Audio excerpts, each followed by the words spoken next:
Bien, hola de vuelta. Había empezado un poco temprano y me avisaron que no era la hora, así que acá estamos de vuelta.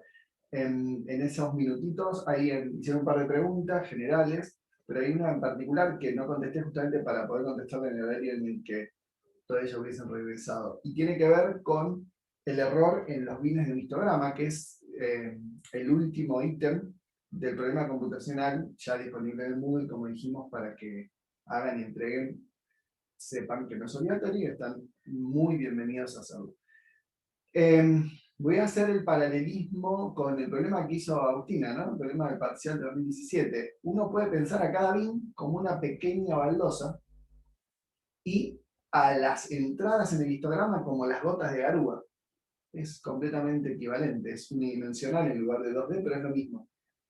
Así que apelando a que el número de entradas en el histograma son muchas, tantas como gotas de garúa hay en una lluvia, y que el número de baldosas es grande y que son chiquitas, o sea que los bines son chicos y que el número de bines es grande, en esas condiciones estoy haciendo de vuelta el problema de las baldosas que hizo Agustina recién.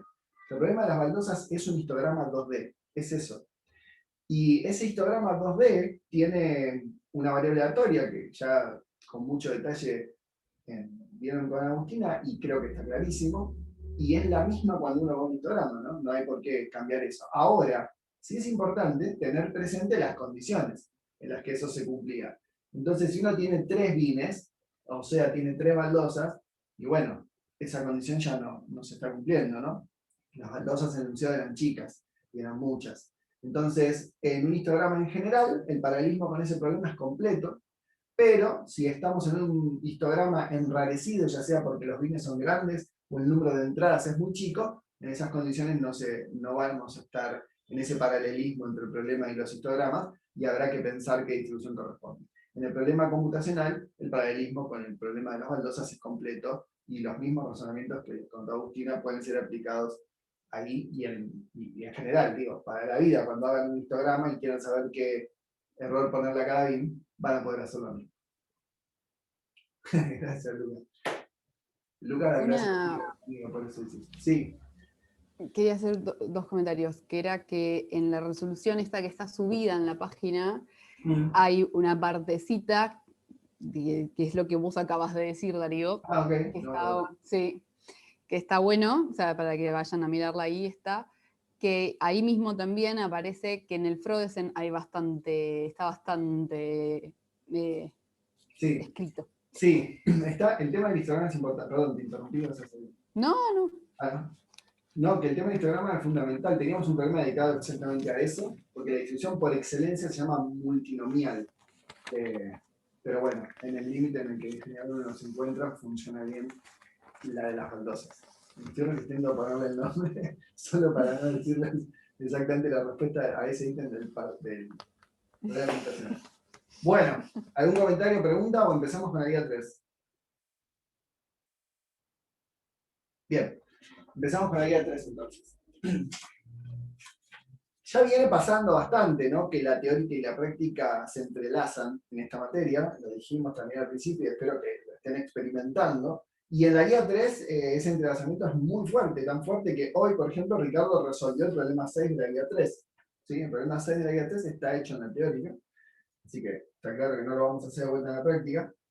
Y con ese pueden hacer sin mayor dificultad el problema 7. ¿Sí? El problema 7 es una variante, si uno quiere, del problema 6, con una vueltita de tuerca sobre el final, que está buena, pero digo, problema 6 hecho en teórica, problema 7 no lo vamos a cubrir para que les quede uno a ustedes por hacer de ese estilo. El problema 9 de la guía 3 es sobre la función característica que hoy presentó Ricardo. Una herramienta poderosísima, ¿no? La transformada de Fourier, que como mostró tiene propiedades muy interesantes y vamos a seguir viendo propiedades que están buenísimas, que facilitan mucho la resolución de muchos problemas. El problema 9, entonces, es un problema más analítico. Ricardo mostró que ya están calculadas, por supuesto, las transformadas de Fourier de la gaussiana y la poissoniana, es decir, sus características. Pero si alguien tiene ganas de ejercitar un poco eso, lo puede hacer. Salen en una carilla, no es mucha cuenta, pero es un poquito más analítico que lo que venimos haciendo. ahí quedan invitados a intentar resolverlo. Si se les complica por alguna razón la cuenta, la hacemos, o la subo hecha en clase, a la página, perdón, quiero decir, o la discutimos en clase. Pero como es solo mostrar que la transformada de Fourier de la gaussiana da lo que está ahí, y que la de Poisson da lo que está ahí, es solo una cuenta, y no se discute ahí muchos conceptos, yo esperaría que sea una cuenta que hagan ustedes y que la presenten y la traigan a la práctica para que la hagamos nosotros. No tengo ningún problema, insisto, en hacerla o colgar la resolución, pero no tiene más que eso, ¿sí? Que la transformada de Fourier esa función. Entonces, el 6 está hecho, el 7 lo hacen ustedes, el 9 vemos, pero están invitados a hacerlo porque es solo la cuenta. El 10 y el 11 son sobre la función generatriz que Ricardo todavía no presentó, así de la que no voy a hablar ahora. El 8 muy probablemente lo vamos a hacer en la práctica y tiene que ver con un problema que fue de parcial, así que el problema 8 lo vamos a traer a la práctica, pero no hoy.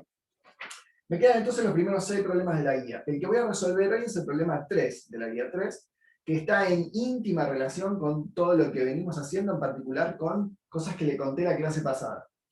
Y que les conté esa clase teórica en donde dedujimos Poisson a partir de 2 caminos diferentes. Bueno, está totalmente conectado con eso. Es casi es el segundo capítulo de esa misma historia. Así que vamos a hacer el problema 3 y probablemente sea todo lo que llegue a ser. Por eso estoy comentando a los otros para que puedan avanzar. El problema 2 de la guía 3 lo pueden hacer con la desigualdad de Chebyshev que comentó Ricardo hoy. No necesitan más que eso. Y de hecho yo agregaría un tercer ítem, pero bueno, no lo quiero hacer ahora porque no estamos metiendo el problema. Pero pueden encargar el problema 2 y la desigualdad de Chebyshev en lo que tienen que pensar. Y después tenemos el problema 1 y 4, que son en realidad problemas que se miran uno al otro, y que podríamos resolver en clase, son muy simples, realmente, muy simples, pero están buenos para hablar de la distribución gaussiana, para hablar de qué significa una distribución, qué significa la acumulada, porque acá puede aparecer mucho. Así que el problema 1 y 4 probablemente los hagamos en la clase que viene. El 3 dije que iba a hacer ahora, el 2 es Chebyshev, quedan invitados a hacer. Y el 5 es el problema al que se refería Ricardo en la teórica, y de hecho él planteó y mostró el resultado, pero no hizo la cuenta, así que también es un problema que podemos traer a la práctica, el problema 5, pero también tienen con la teórica de hoy todas las herramientas para ese problema. Esencialmente lo que estoy diciendo es que la teórica de hoy les dio las herramientas para resolver todos los problemas de esta guía, salvo 8, 10 y 11. Y el 8 podría decir que también, pero entiendo que sea más complicado. Así que vayan para adelante, ¿sí? No sientan que porque hoy hagamos el 3, entonces esta guía está a mitad de camino. Y déjenme meter presión de la siguiente manera. Hoy es martes y tenemos 2 clases esta semana. El esquema, el cronograma que tenemos es más o menos el siguiente. Esta semana en estas 2 clases cubrimos los 11 problemas de la guía 3. La semana que viene, en 2 clases, cubrimos los 11 problemas de la guía 4. Recuerden que anticipamos, estas guías son más cortas, así que tienen claramente menos clases destinadas. En cantidad de ejercicios son la mitad que la guía 1 y la mitad que, bueno, que la 1, la 2 terminó siendo más corta. Y después viene la guía 5 que es mucho más corta, que tiene 5 problemas sobre el teorema central del límite. Entonces tenemos esta semana para la guía 3, la próxima para la guía 4, la siguiente, el martes, vemos la guía 5, que tiene muy poquitos ejercicios, el viernes consulta y el martes siguiente es el parcial. O sea, estamos a 3 semanas del parcial, aunque parezcan 3 guías, ¿sí? Porque cada una de estas guías nos va a tomar una semana, 2 clases, quizás 2 y un poquito. ¿Sí? No entiendo el símbolo ese, pero espero que signifique sorpresa o estoy cayendo. Ok, me estás avisando que me tengo que poner. Sí, les estoy avisando eso. Parcial era el 7 de mayo. Sí, y el 7 de mayo es dentro de 3 semanas, ¿no? Bueno, no sé si era el 7, perdón, le estoy diciendo que sí porque me lo decís. Cada viernes, claro, estoy diciendo, esta semana la guía 3, la próxima la 4, bueno, ahora cae viernes, ok, si querés reviso ahora, pero no quiero ocupar tiempo en la clase en eso. Solo quería concientizarles de que estamos a 3 semanas y que si bien son 3 guías, son mucho más cortas, así que no piensen que son 3 guías. En términos de la primera sería 1 y media. Bien, dicho eso, empiezo el problema 3. El problema 3 dice así: una fuente radiactiva de actividad lambda de caimientos por unidad de tiempo se ubica frente a un detector de eficiencia perfecta. La eficiencia perfecta sería 1, o sea, que detecta todo lo que le llega. Asuma que en cada decaimiento se emite una sola partícula. Digo esto porque No tienen por qué saberlo, pero no necesariamente un decaimiento implica la emisión de una partícula. Podría ocurrir más de una partícula emitida, más de un fotón o más de un electrón. Bueno, en general es un electrón y varios fotones, decaimiento beta, por ejemplo, o ningún fotón y un solo electrón, pero acá vamos a asumir que cada vez que decae emite una partícula. ¿Sí? Esa es la situación. Entonces, vuelvo a leer las dos líneas del enunciado. Una fuente radiactiva, y ya cuando escuchan fuente radiactiva, el cerebro se alinea en la dirección de Poisson. Digo, porque hay un montón de núcleos y con unas ganas de decaer chica, entonces la probabilidad de que alguno de ellos decaiga es baja, y eso hace un N muy grande y una P muy chica, el número de decaimientos es Poisson. Se ubica ese detector frente a esa fuente, frente a un detector de eficiencia perfecta. Así que no nos vamos a preocupar por ahora del detector. No nos vamos a preocupar de la composición de la que hablé la clase pasada, que era la de una poissoniana con una binomial. No nos vamos a preocupar por ver que la poissoniana con la binomial daba otra poissoniana con esperanza multiplicada por la eficiencia. Bueno, por ahora no, pero en el último ítem sí. Asuma entonces que cada elemento emite una sola partícula. Eso es anecdótico para quienes saben que no y se restrinjan a ese caso acá. Punto A. Muestre que X grande, el tiempo transcurrido hasta la detección de la primera partícula, eso lo voy a escribir desde ahora. Entonces, estamos en la guía 3, problema 3. Y X grande está definido como, quiero copiar exactamente, bueno, tiempo transcurrido hasta la detección de la primera partícula, ¿sí? Tiempo transcurrido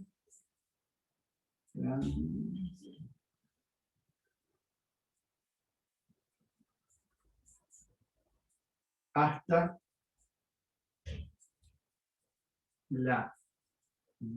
la detección de la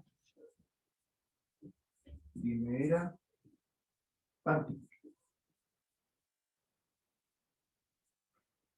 Entonces, pongo la fuente frente al detector. La fuente emite en todas las direcciones. Y, bueno, hay una probabilidad. Emite en todas las direcciones. ¿Sí? En algún momento, una partícula llega al detector. Y como estamos en el caso de eficiencia 1, si llega, la detector. Muestre, dice el ítem A, que X, definido acá, tiempo transcurrido hasta la detección de la primera partícula, tiene distribución exponencial. O sea que X, que la f chiquita de X, para una, está escrito así acá, lo voy a escribir igual, lambda por e a la menos lambda t. Esto significa que X tiene distribución exponencial. Y pide además que proceda de dos maneras alternativas, discutiendo la validez en cada caso.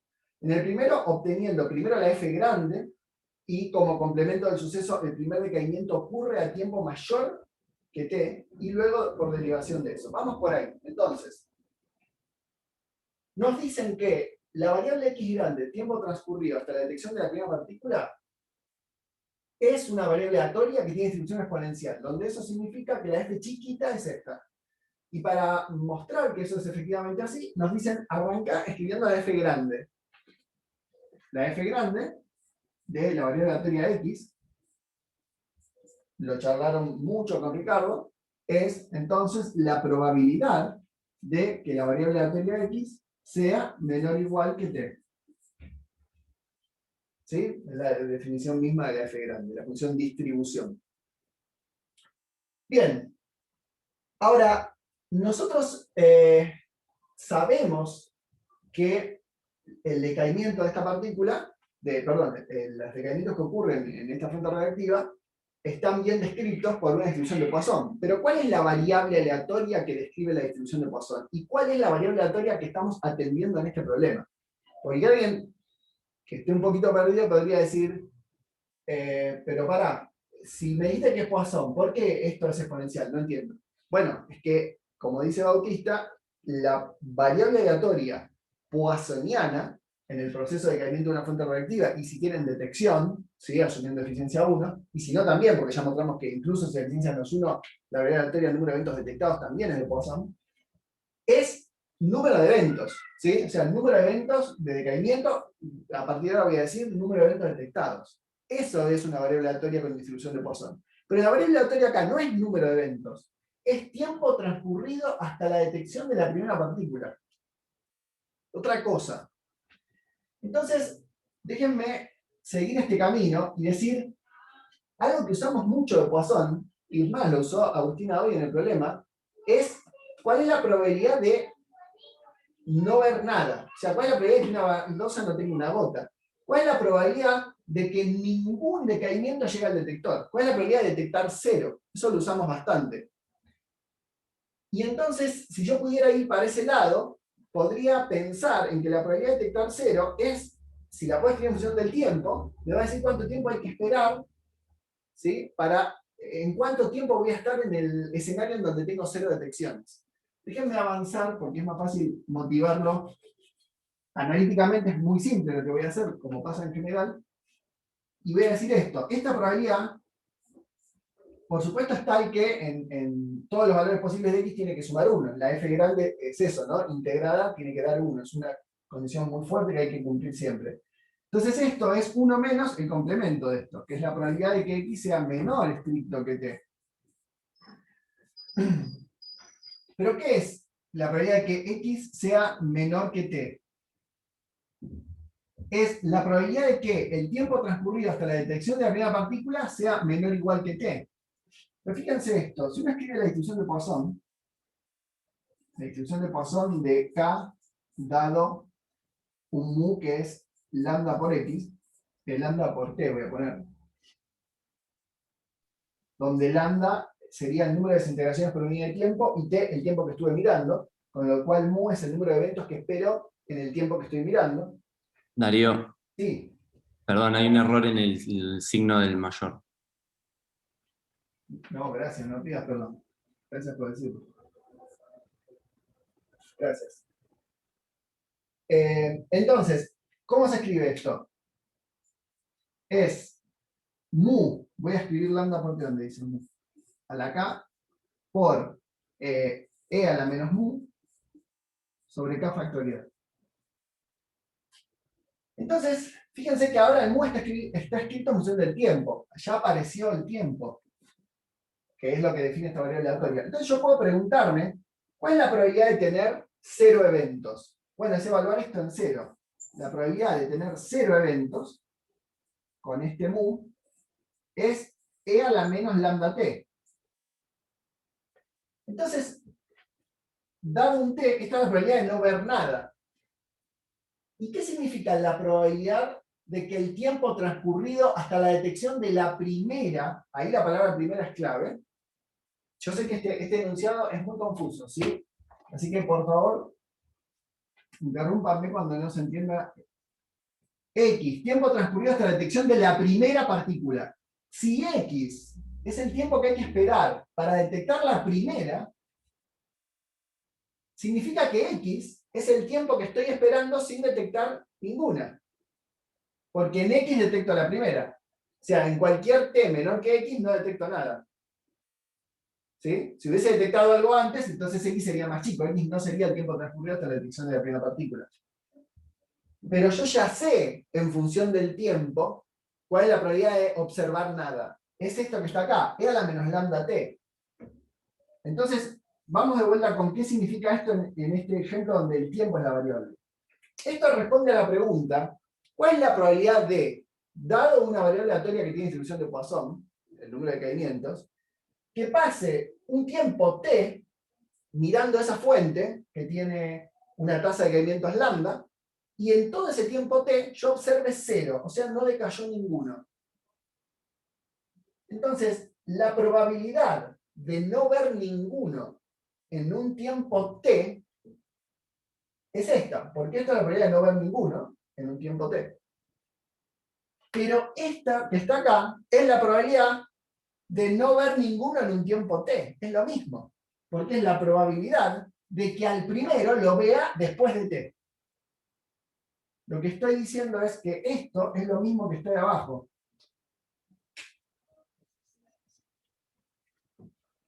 Voy de vuelta y sigo con la cuenta. Entonces, X tiempo transcurrido hasta la detección de la primera partícula. La f de X entonces es la probabilidad de que X sea menor o igual que T, y esto es 1 menos la probabilidad de que sea mayor que T. Ahora, la probabilidad de que X sea mayor que T, o sea que la primera partícula se detecte después de T, es la probabilidad de que antes de T no detecte nada. O sea que tenga 0 decaimientos en un tiempo T. Esto responde a la pregunta, ¿cuál es la probabilidad de que pase un tiempo T con tasa lambda y yo no vea nada? Bueno, es lo mismo que decir que el primero ocurrió después de T.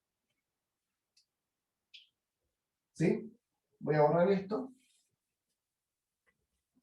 Solo para continuar la cuentita acá y decir que entonces lo que está pasando es que esto es igual a 1 menos e a la menos lambda t. Pero lo que estoy interesado en hacer en este problema es en mostrar que el tiempo transcurrido hasta la detección de la primera partícula tiene una distribución exponencial, esta que está acá. Así que como tengo la f grande, ¿qué tengo que hacer para obtener la f chiquita? Si nadie contesta es porque no están ahí. Derivar. Perfecto. Derivar. Entonces, la derivada de esto respecto de t me dice que la f chiquita, este se va, el menos baja y se va con este, lambda por e a la menos lambda t. Así que obtuvimos esto por este camino, que era el primero de los dos caminos que nos proponíamos en el ítem A. ¿Alguna pregunta, comentario, algo que no fue suficientemente claro? No, todo bien con eso. Bien. En el ítem B nos sugieren seguir otro camino. Otro camino es escribir directamente la f chiquita como el producto de la probabilidad de que no haya ningún decaimiento entre 0 y t y que haya uno justo en dt. Que no haya ningún decaimiento en el tiempo t. Bueno, es lo que hicimos antes, que no haya ningún decaimiento en el tiempo t es lo que me da Poisson cuando le digo quiero que k sea igual a 0. O sea, la f chiquita también se puede escribir directamente como el producto de que no haya ningún decaimiento en un tiempo t, pero además necesito que el primer decaimiento sea en el delta t que sigue. ¿Y quién es el que me da la probabilidad de decaimiento por unidad de tiempo? Lambda, eso es lambda por definición. Así que a esta la tengo que multiplicar por lambda. Pero esta es la probabilidad por unidad de tiempo, o sea, de que ocurra un evento, un decaimiento en delta t, y esta es la probabilidad de que no haya ninguno en un tiempo t. Y obviamente se obtiene lo mismo. Ahora, es muy fuerte este resultado. Porque nos está diciendo, por ejemplo, que si yo tengo una variable aleatoria cualquiera, y ya vieron que abundan, que tiene distribución de Poisson, el tiempo que voy a esperar hasta que ocurra el primer evento tiene distribución exponencial. O sea, ¿cómo sería eso visualmente? Que si yo voy a empezar un experimento de Poisson y digo, en lugar de contar cuántos eventos hay por unidad de tiempo, voy a empezar a contar cuánto tarda en aparecer el primer evento. Anoto el primero, empiezo de vuelta el experimento, anoto el primero, empiezo de vuelta el experimento, anoto el primero, y empiezo a volver, y hago un histograma con eso, con el tiempo que tardó en ocurrir el primer evento, tiene esta densidad de probabilidad. El tiempo que hay que esperar hasta que ocurra el primer evento de una distribución de Poisson. ¿Sí? Y van a ver ahora con el ítem que sigue que es mucho más que eso lo que estamos diciendo. Es decir, no solo con el primero pasa, sino con los otros. Y en este sentido que voy a contar ahora. Bien.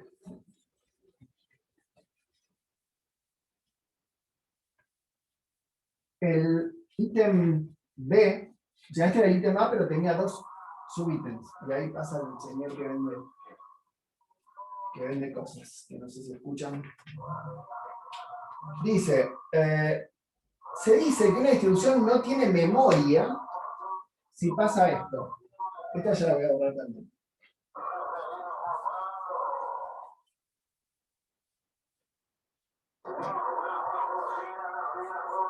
Si estuviésemos en ciudad universitaria, teníamos que esperar a que pasen los aviones para que acá tenemos que esperar a que pasen la camioneta que compre y vende. Entonces,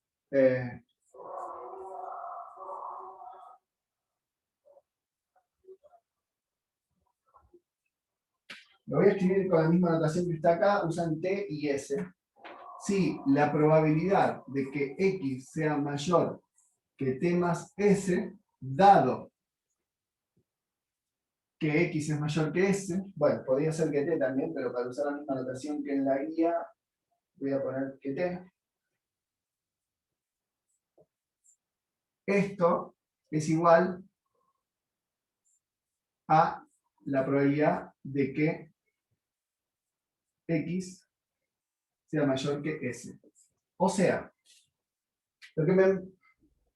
esto significa que una distribución no tiene memoria. Que la probabilidad de que una variable aleatoria sea mayor que un determinado valor, que es la suma de T más S en este caso, donde X podría ser la variable aleatoria recién, ¿no? Tiempo hasta que ocurra el primer evento, mayor que T más S, sabiendo que X ya es mayor que T, entonces da igual calcular la probabilidad a partir de S. Tiene todo el sentido que eso sea no tener memoria, ¿no? O sea, lo que dice es que la probabilidad de que X esté por encima de estos dos, si yo ya sé que X está por encima de este, entonces no hay que preocuparse por ponerlo acá. Fíjate cuál es la probabilidad de que X sea mayor que S. En términos de lo que decíamos recién sería, ¿cuál es la probabilidad de que para ver el primer evento tenga que esperar 10 segundos?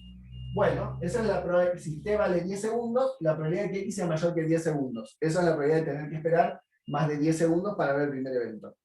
Lo que dice esto es, ¿cuál es la probabilidad que tengan que esperar 10 segundos más 5 segundos, sabiendo que ya esperé 5 segundos y no pasó nada? Bueno, si en los primeros 5 no pasó nada, y vos querés saber cuál es la probabilidad de tener que esperar 10 más y que no pase nada, no importa que ya pasaron 5. Lo que nos está diciendo es, no importa cuándo prendiste el reloj, no importa en qué momento empezaste a contar el tiempo, la probabilidad desde que vos apretaste, sin importar lo que pasó antes, ¿sí?, de que tengas que esperar un tiempo X mayor que ese para que ocurra el primero, es independiente de lo que pasó antes. En ese sentido no tiene memoria. Y lo que propone el ejercicio, después de decirnos que eso significa no tener memoria, es, bueno, primero porque se llama así, es la discusión de recién, convénzase de que la exponencial, la función de distribución, la PDF les vamos a llamar, eso lo aclaro desde ahora porque podría pasar mucho que diga PDF, voy a tratar de que no, pero en los libros aparece así, en el Frozen, en todos lados, la PDF es de Probability Distribution Function, ¿sí?, la función densidad de probabilidad, la PDF. Y también aparece mucho la CDF, en Python, en muchos lados, que es la Cumulative Distribution Function, ¿sí? Las dos aparecen mucho. La acumulada y esta es la F chiquita. Siempre que lean esto es la F chiquita. Entonces, dice, convénzase de que la exponencial es la única distribución de variable continua que posee esta propiedad, relacionada con la hipótesis de que lleva la distribución de Poisson. Bien, lo que vamos a hacer es ver que efectivamente esto pasa con la exponencial. Acá pide más, dice, convénzase de que la exponencial es la única. Y vamos a ver, cuando veamos la propiedad, por qué hace falta que sea exponencial. Porque hay una propiedad exponencial que hace que esto sea posible. Pero entonces... Darío, una pregunta. Dale. Esto es como cuando diste la clase esa de Poisson en la teórica, ¿no? Que esa propiedad que asumiste que los intervalos disjuntos eran independientes, ¿no? Claro, exactamente. Exactamente. Es eso mismo. Es eso mismo, sí. Genial. Me cuesta así mismo, pero sí. Entonces, bueno, la probabilidad de que X sea mayor que T más S, dado que X es mayor que T, bueno, esto ya lo aprendimos a escribir, ¿no? Esto es lo mismo que la probabilidad de que X sea mayor que T más S, intersección que X sea mayor que T, sobre la probabilidad de que X sea mayor que T. Porque esto es una probabilidad condicional. Sabiendo que pasó esto, ¿cuál es la probabilidad de que pase esto? Sabiendo que pasó esto, entonces es la intersección entre que pase esto y pase esto, dividido la probabilidad de que pase esto. Ahora, ¿cuál es la intersección entre que pase esto y pase esto? Hagamos como en el CBC, ¿no? Que teníamos un sistema de referencia, en algún momento empieza el tiempo, y X es la variable aleatoria insisto, con quién es X, el tiempo que hay que esperar hasta que ocurra el primer evento. Esto me dice la intersección de que X, que el primer evento ocurra en T más S, entonces supongamos que acá ocurre T, acá ocurre S, perdón. Recargué el cartucho y ahora no puedo borrar con el dedo. Eso.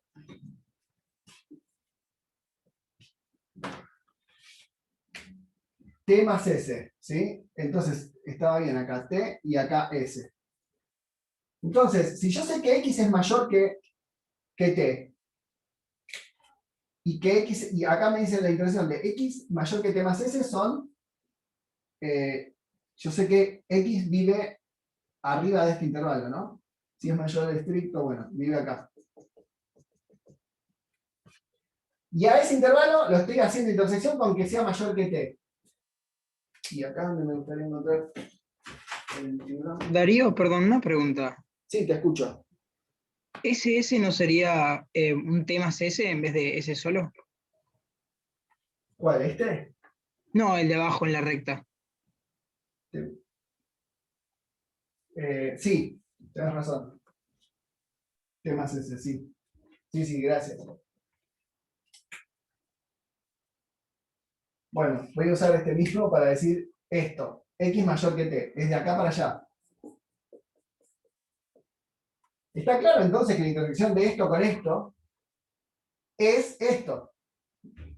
¿No? Porque este está incluido acá. ¿Lo estoy diciendo bien o al revés? Sí, lo estoy diciendo. O sea, este está incluido acá, por lo tanto la intersección de esto con esto es esto. Eso quiero decir. ¿Sí? Este, que es el azul, está incluido en este intervalo que empieza desde acá, con lo cual la intersección de este con este es este. Entonces, esto que está acá es lo mismo que la probabilidad de lo primero, y no hace falta aclarar lo segundo, sobre la probabilidad de esto que estaba acá abajo. Bueno, pero esto nosotros ya lo aprendimos a escribir en el ítem A. Ya sabíamos cómo era la probabilidad de que X sea mayor que T más S. Porque la probabilidad de que X sea mayor que T más S era la probabilidad de que no ocurra nada en T menor, que menor igual que T más S. Y que no ocurra nada ahí era E a la menos lambda T más S. Y el de abajo es E a la menos lambda T. Y esto es E a la menos lambda S. Y E a la menos lambda S es justamente esto. O sea, lo que vemos es, primero que efectivamente esta intersección no requiere que uno diga esto. Así que haber aclarado que en X mayor que T no había pasado nada no aportó información, porque la intersección desaparece. Y lo segundo que vemos es que gracias a que es la exponencial, la distribución en juego, el cociente de estas probabilidades es lo mismo que restar en el exponente el t, y por eso quedó solo S. O sea, de ahí la necesidad de que sea una exponencial la distribución para que tenga esta propiedad. Entonces, acabamos de ver esto, es decir que no importa en qué momento prendo el reloj, siempre espero que sea exponencial el tiempo hasta el primer evento. Te está ocurriendo un proceso Poisson. ¿Sí? No importa cuál sea el proceso. Si yo voy a prender el reloj ahora y me voy a quedar esperando cuánto tiempo tiene que pasar hasta que ocurra el primer evento el primer éxito de esa distribución poissoniana, la distribución es exponencial. Pero hay algo más que sale como corolario inmediato.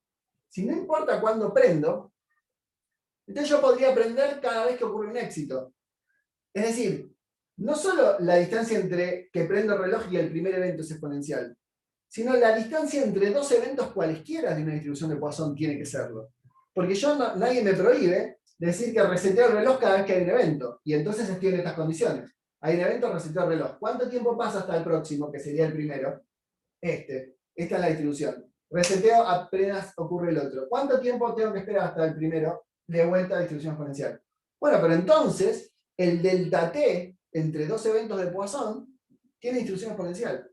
Y efectivamente es así. Dada una distribución de Poisson cualquiera, ¿sí? Si yo, en lugar de anotar cuántos eventos llegaron, me pongo a anotar el tiempo en el que cada evento ocurrió, y después hago un histograma con los tiempos, con las diferencias de tiempo entre un evento y el otro, ese histograma va a tener distribución exponencial. O sea, en lugar de ser Voy a borrar esto y voy a dibujar esas distribuciones y continúo con esto. Borro acá. De hecho, el problema 3 del parcial que hizo Agustina hoy es sobre esto. Quedan invitadas a hacerlo, porque es sobre un problema de un haz de neutrones que impacta contra una placa borada. ¿Cuál es? Bueno, lean, no me quiero meter ahora, pero un haz de neutrones que impacta sobre una placa borada. El boro tiene una alta sección eficaz de capturar el neutrón, y básicamente la pregunta es cuál es la probabilidad de que el neutrón sobreviva a la placa y aparezca del otro lado. Bueno, vale lo mismo. Entonces, lo que estoy diciendo es que, dada una distribución de Poisson de variable k y esperanza mu, la f chiquita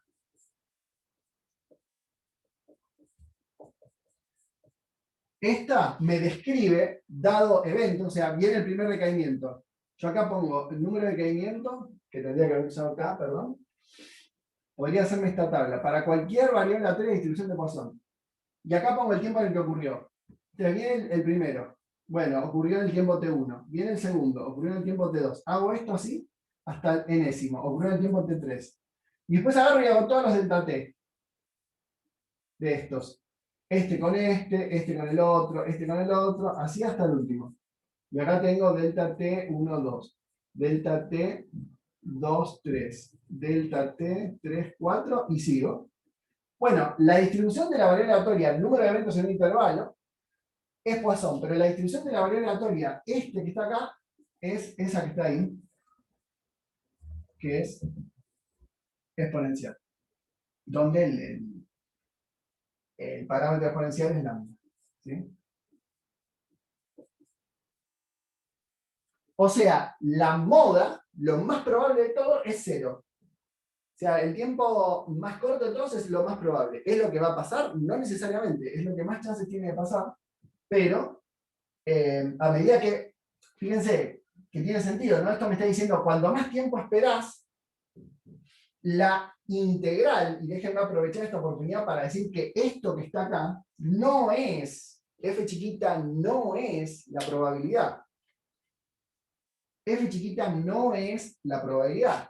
Porque si no, esto lo que me estaría diciendo es que la probabilidad de que el evento ocurra en un tiempo más grande es más chica que en un tiempo más corto, pero esto tiene sentido como probabilidad solo si lo integro. O sea, la integral, desde donde empiece, esta distribución empieza en 0, hasta el valor que, déjenme poner, de la f chiquita de x de t, esta es la f grande, y esta es la probabilidad de que x sea menor que t. Entonces, si a partir de la p de f o de la f chiquita yo quiero una probabilidad, por ejemplo, ¿cuál es la probabilidad de que el primer evento ocurra en este tiempo, t1? La probabilidad es este área. De hecho, para t1 es 0, ¿no? Uno puede calcular este valor, pero la probabilidad requiere ser integrada en un intervalito siempre. ¿Está bien?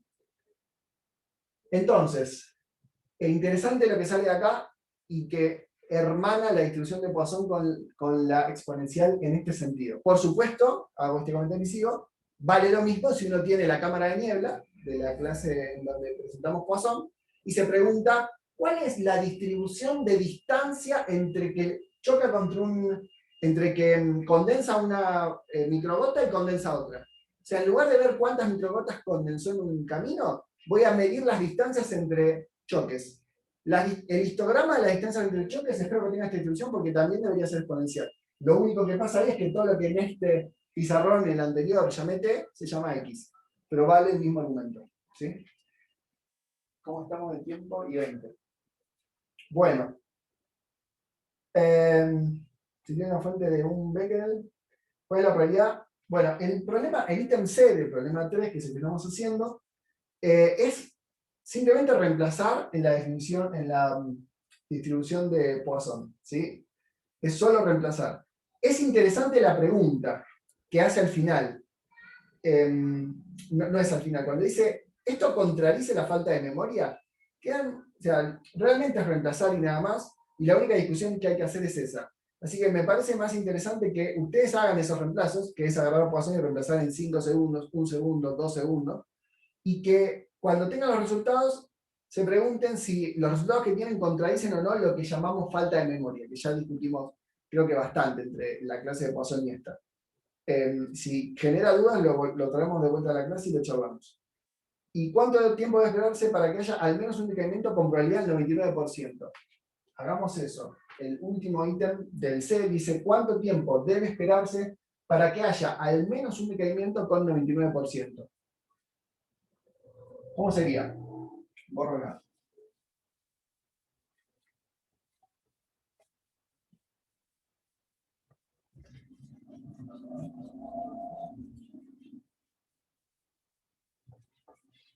Está hablando del número de decaimientos, ¿no? ¿Qué variable aleatoria es?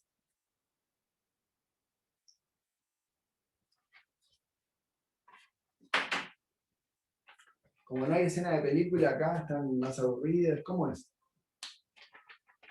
Ya no sé qué tengo que hacer para sentir que hay alguien del otro lado. Dice, si el detector tuviera, perdón, ¿cuánto tiempo debe esperarse para que haya al menos un decaimiento con probabilidad del 99%? Estamos, Darío, pasa que. Ya.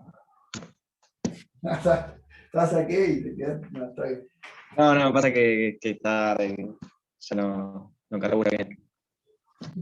O sea, sería buscar el tiempo tal que la integral sea 0,99. O sea, el Claro, límite de iteración, exacto. o por ahí, ¿no? Exacto, es eso, que fíjate que lo podés pensar de dos maneras. Una es la que vos acabas de decir, es el gráfico de recién hasta donde tiene una integral, es esencialmente eso. ¿Cuánto tiempo debe esperarse? Si uno no sabía la distribución exponencial y solo pensaba en Poisson, decía, ¿cuánto tiempo debe esperarse para que haya al menos un decaimiento, al menos uno? O sea, la probabilidad de que K sea mayor o igual que 1, dado lambda por T, es igual a 1 menos la probabilidad de que haya 0. Al menos 1 es esto. Y esto es 1 menos e a la menos lambda t. ¿Recuerden cuánto tiempo hay que esperar para que esto, la probabilidad de que haya menos 1, que se calcula así, sea 99%? Entonces puedo igualar esto a 0,99 y despejar, ¿no? O sea, es 1. Bueno, nada, igual acá, 0,99. Me queda que 1 menos 0,99 pasa este para acá, e a la menos lambda t. Listo. Aplico el logaritmo de los dos lados. Me queda que t es igual a menos 1 sobre lambda por el logaritmo de 0,01. Si no me equivoqué en el despejo. Ahora, ¿qué estamos haciendo acá? Lo que vos dijiste. O sea, yo podría agarrar la distribución exponencial que tiene esto, lambda por e a la menos lambda t, y cuando la integre, desde 0 hasta el t asterisco que me pidan, ¿cuál es la integral de esto? Bueno, es e a la menos lambda t, que hay que evaluarlo en 0 y el t asterisco. Y esto es lo que quiero que sea 99%, lo que vos me decías. ¿Sí? Entonces, en t asterisco me queda esto, y e a la 0 es 1. ¿Está bien? Es pedir que el área sea eso que está ahí. Son dos formas distintas de hacer lo mismo. Creo que termina de cerrar de qué habla la exponencial y de qué habla Poisson.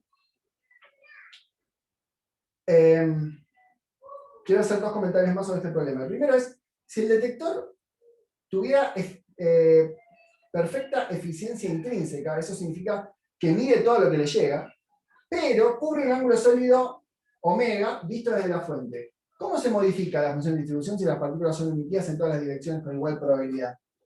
Entonces, la eficiencia era 1, inicialmente era 1 la eficiencia, para simplificar las cuentas. Ahora me dicen, bueno, vayamos a un caso más realista. No es 1 la eficiencia, o si querés es 1, pero la eficiencia intrínseca, o sea, la probabilidad de que si la partícula llegó al detector, el detector la vea, sigue siendo 1. Cosa que tampoco en la vida real es cierta. Pero quedémonos con ese escenario, y lo que dice, creo que estamos en el ítem D, lo que dice ahora es, está la fuente, emite en todas las direcciones,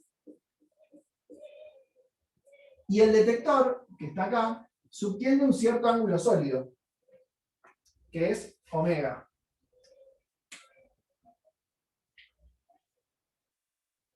Si la partícula llega, la detecta. Pero ahora la partícula puede no llegar. Entonces, ahora, si lo que es Poisson es el número de decaimientos en la fuente, ¿sí? Entonces, ¿es Poisson también el número de detecciones? Bueno, sí, ya vimos por qué. Aunque la eficiencia de detección no sea 1, la composición nos mostraba que tenía que seguir siendo mismo Poisson. ¿Qué pasó? ¿Pasó algo? Bueno, después me comentan. Ahora, lo que me parece importante es entender que esto lo que significa es que la eficiencia geométrica, si quieren, que es básicamente la probabilidad de que un fotón que sale isotrópicamente vaya y pegue acá, ¿sí? La eficiencia geométrica es el ángulo sólido sobre 4pi. Es un numerito, menor o igual que 1. Es 1 cuando uno detecta todo lo que sale y si no es más chico. Bueno, entonces la Poisson de esto, de la composición, llamemos m al número de eventos detectados, bueno, también va a ser Poisson, pero su mu ya no va a ser más sino que va a ser epsilon por mu. O si quieren, epsilon por lambda por t. Que fue lo que demostré la vez pasada cuando compuse la binomial con la Poisson. ¿Por qué es binomial esto? Bueno, porque o llega la partícula cuando entra en este ángulo sólido, o no llega porque fue a cualquier otro lado. ¿Sí? Vamos. Por último... ¿Puedes repetir Sí. una vez más? El desarrollo me fue muy rápido, no te seguí. Ok, perdón. Lo que digo es que nosotros vimos en la clase pasada que si una variable aleatoria es de Poisson, acá lo que es Poisson es el número de desintegraciones por unidad de tiempo de esta fuente. Eso Sí. es Poisson, porque hay un montón de núcleos con una probabilidad muy chica de caer. Y hay un experimento de Bernoulli que es detecto o no detecto una partícula, pero en este caso no es que no detecto porque llegó y no dio señal, sino que podría pasar que la partícula vaya a un lugar que no es el donde está el detector. Entonces, la probabilidad de que la partícula vaya a donde está el detector es el ángulo sólido dividido 4pi. ¿Sí? Porque el ángulo sólido total es 4pi, entonces es una regla de 3. Si el ángulo sólido es omega, entonces omega es el 100%, que llega acá es 100 dividido 4pi. ¿Sabes? La regla de 3 para calcular la eficiencia. Entonces, ahora que tengo la eficiencia geométrica, déjame llamarla, porque tiene solo que ver con la geometría, no es culpa del detector que no lo cuente, es culpa de que no llegó al detector. Entonces, este es un experimento binomial, el de detectar, donde o detecto porque llegó, o la veo pasar y no la cuento. Si la veo pasar y no la cuento, entonces la probabilidad de éxito es este epsilon, es la probabilidad de que venga a parar donde yo estoy. Ahora, m es la variable aleatoria número de eventos detectados, mientras que k es la variable aleatoria número de partículas emitidas. ¿Sí? Número de partículas emitidas.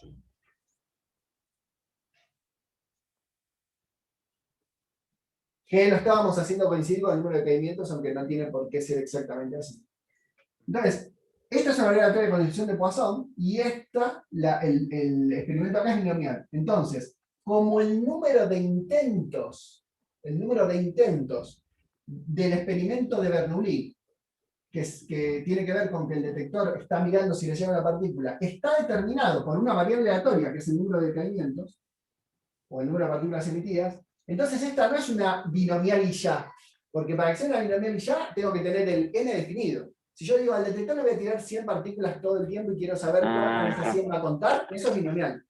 Pero yo no le estoy tirando 100 todo el tiempo, le estoy tirando k. ¿Y quién decide quién es k? Una variable aleatoria o una distribución de Poisson. Entonces, como el n de esta binomial es el k de una Poisson, el m, que es el número de eventos que efectivamente cuento, es la composición, en el sentido de composición que ya discutimos, de binomial con Poisson. Y eso es Poisson, por eso m también es Poisson, pero con un mu modificado, una esperanza modificada. La esperanza es el producto de la probabilidad de la binomial que hay acá por el mu de la poissoniana que genera lo que en definitiva es el número de intentos de esa binomial. ¿Sí? Por lo tanto, la varianza vale lo mismo porque al ser Poisson nos dice que su esperanza y su varianza coinciden. ¿Está bien? Sí, me quedó más claro, gracias. No, gracias a vos por decirlo porque yo no me doy- eso puede pasar. ¿Sí? A veces quizás es muy difícil ajustar cuánto tiempo dedicar a una explicación y a otra. A veces uno repite o ahonda una explicación que para la mayoría quedó clara y pasa rápido por otra que no. Entonces son ustedes, por favor, quienes tienen que decir, no, pará, eso que dijiste rápido en realidad todavía no está claro, decirlo de vuelta. Y también lo contrario, estaría bueno que empiecen a decir, ok, no hay problema, eso dale nomás que lo tenemos. Aunque es difícil decir eso, ¿no? Porque siempre puede haber algún otro que no lo termine de entender y le viene bien que se repita. Bien, con eso cubrimos el problema 3, que es muy importante en esta guía, y además con la conexión que tiene con la anterior. Así que, siendo y media, si alguien preguntó algo. No, yo dije que era por lo que los comentarios en el chat, que Juan Cruz preguntó si habría alguna diferencia cuando estuviste haciendo el del 99%, entre que hubiera un evento, que dijera el enunciado que hay un evento o al menos un evento. Que lo que sucedió un poco en el chat es como la diferencia en general de siempre, ¿no? Es uno y más de uno, estrictamente uno. No sé si hay algo puntual de este problema dando vueltas por ahí para Juan Cruz, pero bueno. Sí, a ver, para poder usar... Perdón, Juan Cruz, ¿ibas a decir algo? Te interrumpí, no.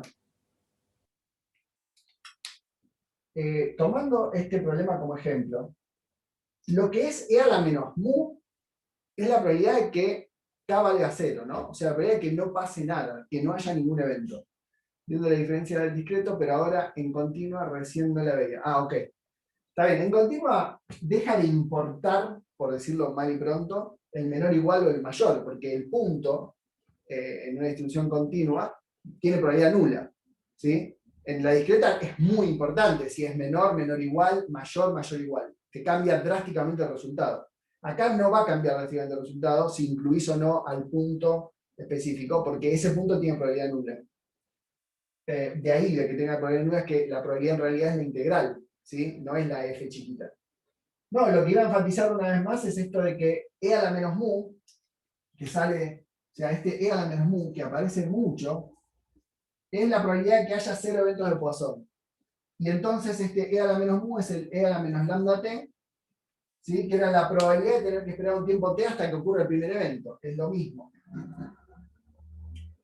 Esto es hasta que ocurra el primer evento. Entonces, si uno quiere separar el escenario de casos posibles en dos, es ocurrió un evento antes de t o bien ocurrió después. Y si el primero ocurrió después de t, todos ocurrieron después de t. Así que es 1, 2, infinito. Los que quieras tienen que ser después de t porque estamos en el escenario en el que el primero ocurrió en t. ¿Sí?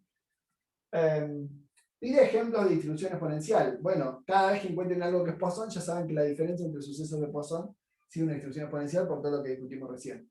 Un ejemplo ya lo mencioné en una de las clases pasadas, que es la ley de Lambert-Beer, que se usa en óptica, que se usa en física de partículas, en física nuclear, que es, dado un flujo de partículas que va a atravesar una superficie, cuál es la probabilidad de que a una profundidad t, sería acá, interactúe. ¿Sí? O cuál es la probabilidad de que atraviese una profundidad t sin interactuar. Es E a la menos mu. Yo tiro en el problema 3 del mismo parcial que hizo hoy Agustina, tiro muchos neutrones. Y quiero saber cuántos salen del otro lado sin interactuar con esa placa. E a la menos mu, donde mu tiene que ver con la probabilidad de interacción por unidad de distancia y con la distancia que recorrió. Cuando mayor es la distancia que recorre, más chances tiene de chocársela contra algo. Cuando más finita es la placa, menos chances tiene. Entonces, cuando más chiquito esté, ¿sí? Más alta es la probabilidad de que pase sin sufrir ninguna consecuencia, y cuando más gruesa es la pared, más chances hay de que esa partícula interactúe. Por eso, si uno quiere blindarse de un acelerador o de un reactor nuclear, necesita una pared gruesa para que este T sea grande, y multiplicado por lambda de un E a la menos un número grande, que es un número muy chiquito. Porque esta es la probabilidad de que pase la partícula. Pasa lo mismo con luz visible, ¿sí? En una fuente que tiene una cierta absorbancia, se usa mucho en química y en biología también, quiero saber cuál es la absorbancia de una muestra. Entonces la ilumino, y me fijo cuántos de los fotones que tiré aparecen del otro lado. Bueno, el número de fotones que aparece del otro lado es E a la menos mu, E a la menos lambda, el espesor de la cubeta, donde lambda es la absorbancia por unidad de distancia, y este es el ancho de la cubeta. Y está repleto de ejemplos en donde uno quiere saber, bueno, cuál es la probabilidad de pasar sin interactuar, cuando yo sé que son muchos los que intentan pasar, y muy chica la probabilidad de que alguno de ellos interactúe. O sea, vale Poisson para el número de interacciones, por lo tanto, vale la exponencial para la diferencia entre ellos, o el tiempo hasta la primera, o la distancia hasta la primera. Recuerden que la unidad podría ser cualquiera. Bueno, esto es lo que yo quería contar hoy para dar por inaugurada y avanzar a la guía 3, porque como dije, el problema 6 ya lo hizo Ricardo, y un montón de cosas que contó Ricardo en la teórica ayudan a hacer muchos de los problemas de la guía que no vamos a cubrir exhaustivamente, ya venía anticipando esto también, como pasó con la guía 1 y 2, en parte porque se atiende la teórica, en parte porque la guía es corta, y si llegamos a cubrir tantos problemas como hicimos antes, se quedan sin problemas para hacer, y la otra razón, obviamente, es que tenemos 9 guías que atender en el tiempo de un cuatrimestre, y eso nos hace pesar de alguna manera cuánto tiempo dedicarle a cada uno. Bueno, pregunto, primero si alguien tiene algún comentario, pregunta para hacer sobre esto, sobre lo que conté. Ok. A mí me queda claro ese punto, buenísimo. La segunda es cuántas consultas hay. Por favor pongan yo, quienes tengan consulta para tener un estimado. Y va muy rápido, así que no puedo contar. Yo tengo una carta computacional. Unas 10 consultas puede ser, conté bien, por ahí. Sí, yo conté 9, creo. Ok. 9, 10. Darío, me habías dicho que te recuerde lo de la consulta esa del ejercicio, no sé si la querías hacer con Sí, uno. exacto. Gracias por decirlo, lo tenía presente, pero igual gracias por decirlo. Hay una consulta que quizá es la consulta de alguno de los 9 que dijeron que quieren preguntar, que surgió en el grupo, y como dije, cuando mucha gente pregunta, sí, la guía 5 de como dice ahí Agustín, son 5 problemas la guía 5, 6. O sea, no se preocupen por el número de guías, ¿no? No es eso lo que determina la dificultad del parcial. El problema, entonces, es el problema 14 de la guía 2, el de los glóbulos, ¿quedó ahí o el del 12? De los glóbulos blancos. No tengo acá la guía mano. No, el de los glóbulos. El 12 de la guía 2. Guía 2, problema 12. Yo creo igual que si explicás el 12, el 14 tiene que salir. Sí, no iba a hacer los dos. Justamente, claro, son muy parecidos, totalmente de acuerdo. Además, me parece que en el chat, en el grupo ya lo sacaron, ¿no? Pero es verdad que a veces pasa que hay tantas idas y vueltas o tantos comentarios que quien lo agarra tarde se pierde cuál era la solución. Pero lo primero a decir es que si uno tiene un ser humano, esto es un ser humano, que tiene entre 5 y 7 litros de sangre, y uno sigue a un glóbulo blanco, ¿sí? Que va moviéndose por ahí, ¿cuál es la probabilidad de que a este glóbulo blanco que va y viene le toque salir cuando lo pinchan? Bueno, es bajísima, ¿no? Porque glóbulos blancos hay muchos, creo que son entre 5.000 y 9.000, lo que uno tiene por, no quiero decir una burrada, pero sé que entre 5.000 y 9.000 es el número correcto, más de 9.000 puede ser una infección, pero no me acuerdo en qué unidad lo miden. Pero está claro que los 7 litros son muchísimos. Y la probabilidad de que justo uno de esos vaya a parar a la jeringa es muy baja. Entonces, probabilidad muy baja, número de glóbulos blancos dando vueltas que pueden ir a parar ahí muy grande, Poisson. Ahora, vienen y en un... Perdón, ¿te puedo interrumpir ahí? Sí. Dale. Porque justamente las hipótesis, o sea, una vez que la distribución está definida, las cuentas más o menos, yo por lo menos las entendí. Pero mi problema es definir la Poisson, igual en el problema 14, ¿no? Porque vos acabas de decir algo que para mí no es evidente, que es sigo a un específico glóbulo blanco. Y yo en realidad el problema lo pienso como, bueno, ¿cuál es la probabilidad de agarrar alguno? No, claro, pero no, está bien. Sí, eso vi que pasó hoy también en el problema que hizo Agustina, alguien lo piensa así. Lo mismo con los fotones, no, cada glóbulo blanco es un... Si querés, vayan un paso más atrás, que es el experimento binomial, porque de última la Poisson es el límite. El experimento binomial, ¿quién es el n? Es el número de intentos. Y para cada uno de los que constituyen el n hay una probabilidad p. El que tiene que ser grande es el número de intentos. ¿Y acá quién es el número de intentos? Bueno, cada glóbulo blanco intenta terminar en la jeringa. ¿Cuántos glóbulos blancos intentan tener en la jeringa? Tantos como tengo en el cuerpo. ¿Cuál es la probabilidad que un glóbulo blanco termine en la jeringa? Bajísima. Entonces, está bien seguir a un glóbulo blanco, seguir a una gota que venía del cielo y que iba a ver a qué baldosa iba a parar. Hoy creo que Guadalupe preguntaba eso, ¿no? Bueno, tengo una gota. ¿Cuál es la probabilidad de que la gota que yo elijo vaya a parar al lugar que yo miro? Muy baja. ¿Por qué lo pienso así? Porque en Bernoulli era eso, ¿no? La probabilidad de tener éxito era que un evento termine donde yo quiero. Después multiplico porque son muchos. Pero tengo que mirar uno para saber si la probabilidad de que ese y solo ese tenga éxito. La probabilidad P se define para uno y cada uno de ellos, no sobre la probabilidad de que alguno de los n. Eso no es P. P no es la probabilidad de que alguno de los n interactúe, que alguna de las n gotas llegue a la baldosa. Es la probabilidad de que una de ellas llegue. ¿Sí? Ok, gracias. Y lo mismo con los fotones del problema 14. O con los electrones que se excitan y se desexcitan para emitir un fotón que llegue a la fuente. Entonces, listo. Entonces, esto era 1 milímetro cúbico. Lo que recuerdo de este problema es que si no diluyen, esto da 4050 glóbulos blancos. Si diluyen por 10, obviamente da 405.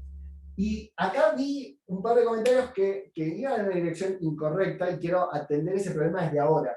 La concentración no es la variable aleatoria. La concentración no es el número de glóbulos blancos que cuento en el microscopio. Entonces, si conté 4050, ¿cuál es el error que tengo? Si conté 405, ¿cuál es? Ahora, no conté ni 4050 ni 405. Estos números son la esperanza del número de glóbulos blancos que yo espero ver en el microscopio. Porque estos números se calculan a partir de la concentración de glóbulos blancos en sangre. Entonces, ¿cuánto va a haber en glóbulos? Y no sé, puede haber 3985.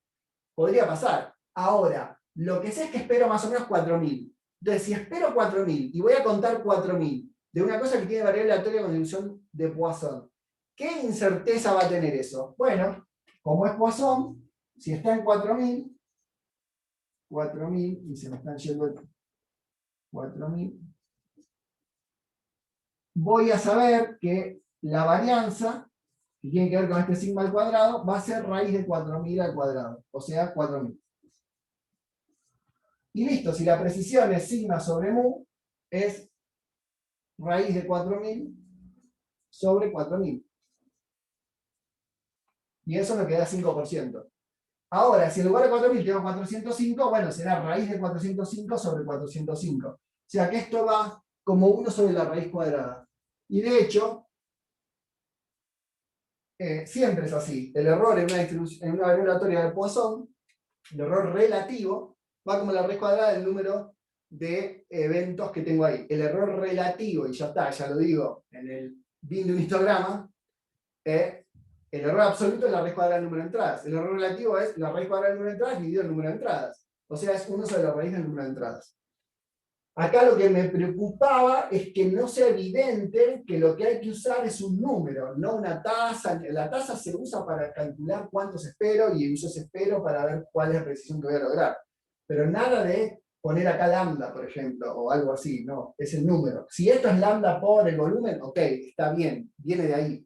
Pero acá tiene que haber un número, porque es la realización que espero o que estimo para la variable aleatoria el número de glóbulos blancos que voy a contar. Y Darío, una pregunta, porque yo no hice ese error, llegué al mismo resultado, no sé por qué, pero yo me basé en lo que hicimos con Muriel en el ejercicio 15, que decíamos que ella calculaba un error, no sé qué nombre tiene, o sea, porque quiero saber cuál es la diferencia entre el error que calculaba Muriel, que ella ponía raíz de 25 en ese raíz de n, porque ella tenía 25 mediciones, Sí. entonces... Está perfecta la duda que te genera. Y es un poco culpa nuestra, digo, de cómo está organizada la materia.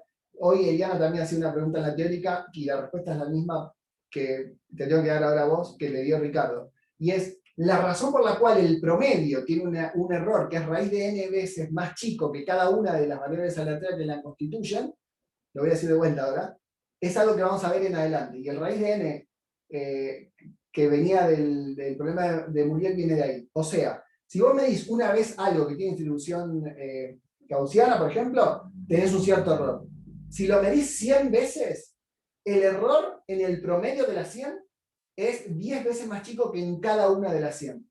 El error del promedio es raíz de n veces más chico que el de cada una de las mediciones que constituyeron ese promedio. Y ese raíz de n, que es el raíz de 100, la condición que pide es que las 100 mediciones sean independientes, que no estén correlacionadas. ¿Sí? Entonces, vos podés achicar el error estadístico, ¿sí? Ese error estadístico, tanto como quieras, midiendo más veces, porque el error estadístico se achica con la raíz cuadrada del número de veces que intentaste. Eso por un lado. Y lo vamos a ver con mucho detalle, va a aparecer en su máximo esplendor en la materia, va a quedar bien demostrado. Acá lo que estoy usando es que este raíz de n viene de que el sigma cuadrado en Poisson es el mu, entonces el sigma es la raíz de mu en Poisson. ¿Está bien? Viene de ahí. Yo no medí muchas veces, medí una sola acá. No es lo mismo. Ahí está, eso es lo que yo te quería consultar. Aprovecho ahí para consultar. Sí, Como vos decías, lo que observaba era eso, ¿no? Que había una sola medición. claro. Entonces, usando esto del error estadístico, lo que dije es n es 1 en el caso del Claro. ítem A, y después el n sería 10 cuando te diluye la muestra, porque en Claro. realidad la muestra original sería 10 veces más grande. Entiendo. Quería chequear si eso era correcto, porque en el grupo lo que se estuvo discutiendo bastante es cuál era el tamaño de la muestra. Claro. Bien, está bien. El n del problema de Muriel, el n que Ricardo dijo hoy, el n del promedio, tiene que ver con el número de veces que repetiste el experimento para calcular una cierta cantidad. Yo mido la altura, me quiero medir la altura. Entonces me pongo acá y me mido 1,71. Me voy y me mido 1,72. Voy y me mido vuelta, 1,70. Voy y me mido 1,73, 1,72. Hago un histograma de eso, me da una gaussiana. Con 1000 entradas. Una gaussiana con 1000 entradas que representan la altura de Darío, que está centrada en 1,72. Bueno, ¿cuál es el ancho de esta gaussiana? Y va a depender del error con el que yo mido esto. Ahora, el promedio, que no es ni esta medición, ni esta, ni la que junto cayó en el promedio, no es el error de cada una de las mediciones que hice, sino el error que sale de haber promediado 1000 mediciones, déjame decir 100 mediciones, n igual a 100, ese promedio sabe más que las otras mediciones, tiene la información de 100. Entonces, tiene que saber más significa que tiene menos incerteza. Y esa menos incerteza significa que el error con el que mido cada una de estas, x sub i, no es el mismo error que con el que mido esta. El error con el que mido el promedio es el error con el que medí cada una dividido raíz de 100. Ahí es número de intentos. Pero no confundir eso con el hecho específico de Poisson, por el cual sigma cuadrado es igual a mu en Poisson, solo en Poisson, y entonces si yo quiero el error relativo y hago sigma sobre mu, termina pasando que esto es raíz de mu sobre mu. O sea que va como 1 sobre raíz de mu. ¿Está bien? Esto es raíz de mu sobre mu, va como 1 sobre raíz de mu. Y mu es la esperanza de la variable aleatoria. Si la variable aleatoria es número de glóbulos blancos que espero ver en el microscopio y es 400, entonces esto va como 1 sobre raíz de 400. Hice una sola medición. Miré y conté cuántas había. Una sola medición de la variable aleatoria, el número de glóbulos que veo en el microscopio. Vamos a decir, no, hiciste 400 mediciones. No, conté 400 glóbulos blancos para dar lugar a una realización de la variable aleatoria, el número de glóbulos blancos que hay en el microscopio. Y eso es, entonces, 1 sobre 400 es 1 sobre 20, que es el 5%, 0,05.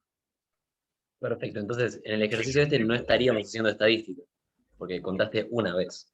Claro. En el sentido de que se Sí, dice típicamente exacto. hacer estadística. Sí, Genial. sí, tal cual. Bien, ni voy a preguntar si hay más porque puede haber gente que tenga consultas que no son estas. ¿Cuántos quedan con consulta? Porque quizás te evacuó, hay 2 o 3 que ya no están. Ok, hay, Guadalupe, Ignacio tiene. Bien, entonces, ¿solo 2? No, hay más.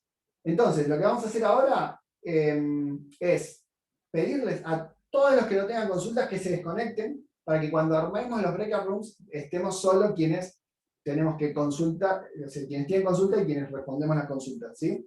Así que nos vemos el viernes para la segunda clase de la guía 3. Nos vemos. Esperamos un minutito y cuando... No los hice con host hoy, ¿no? Ok. Se me pasó eso, avísenme.